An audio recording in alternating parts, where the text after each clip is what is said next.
Dear colleagues, dear friends worldwide, it's my great pleasure welcoming you to this meeting, and I have the privilege to introduce Professor Tomas Hökfelt. Myself, I am Professor Siegfried Kasper, past president of CINP, and today we have our Pioneer Award winner of this year's CINP Congress, Professor Tomas Hökfelt from the Karolinska Institutet in Sweden.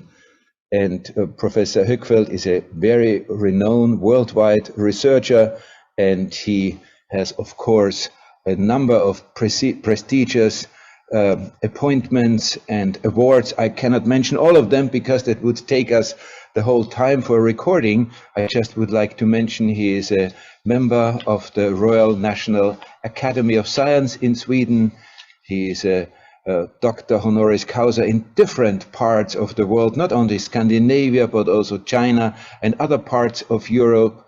And he is a foreign corresponding member of numbers of learned societies like the Academy of Science in China, also the American Physiological Society.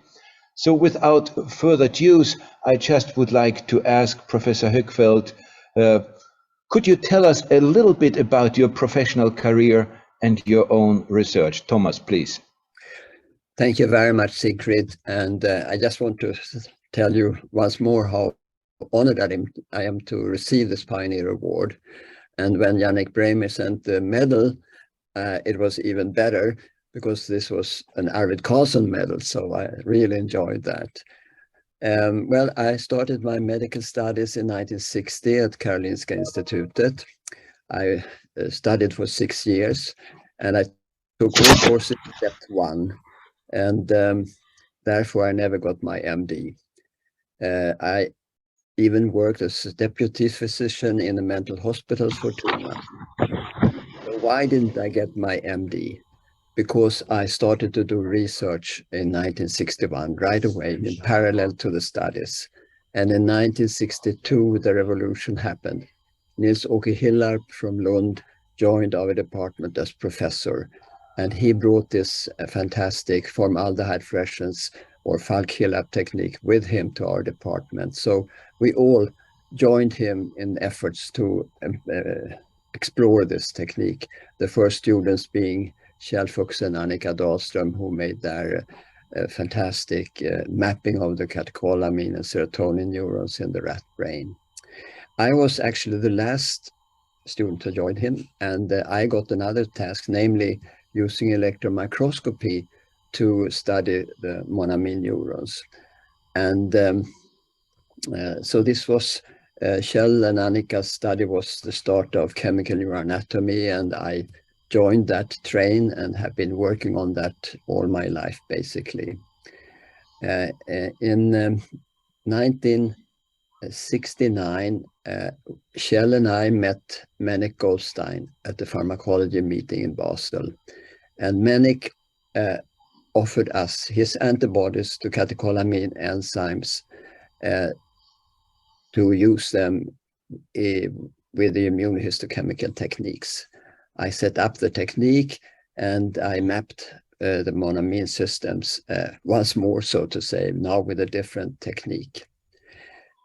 This technique, immunohistochemistry, was then the inroad for our studies on neuropeptides, which have been going on since then. And I first got antibodies from Göran Nilsson against substance P. So that was a key peptide for me from the beginning. In mid-1980s, Martin Schalling, my PhD student, set up in situ hybridization technique in our work, in our department or in our group. And we added electrophysiology some 10 years later. And we then started to work also on human tissues. And that has been the topic for most of my studies over the last 10, 15 years or so. So thank you very much about your career, which you drafted very briefly. Just for the speakers here, you see Professor Hökfelt in front of two very important buildings, he told me before. The old building before, where he had lunch when he did all his fantastic research, and behind this modern building is the new research building from Karolinska Institute. So old and new are reunited. That's wonderful. I just forgot to mention that Professor Hökfelt, of course, has a lot of citations, over 130,000, and with a Google age index from 188. This is very important. So his research also was grounded in a lot of publications. So since you published so much, Thomas, what do you consider as the most important part of research? What do you think is most important? You know, I like to think that my thesis work was important because at the electron microscopic level, we could demonstrate the storage sites of monoamines in synaptic vesicles. And I think we were first to do that, actually.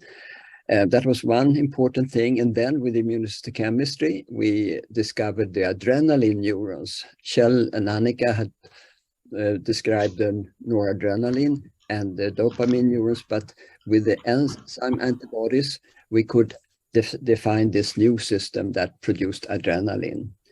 Then in the peptide field, we phenotyped dorsal root ganglion neurons on the basis of neuropeptides, and we developed ideas about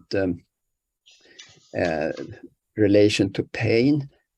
We studied in particular peptide called galanin that was discovered in Victor Muth's laboratory here at Karolinska.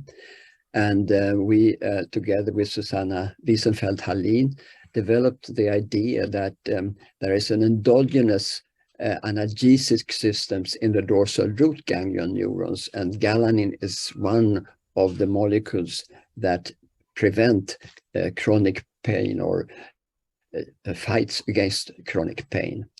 And the overriding idea then has been, over all these years, one finding that we did pretty early, namely that peptides coexist with classic transmitters, like adrenaline, acetylcholine, and so on. So there is no peptide without the classic transmitters. And that, in a way, told us that peptides may be not that important because they are just auxiliary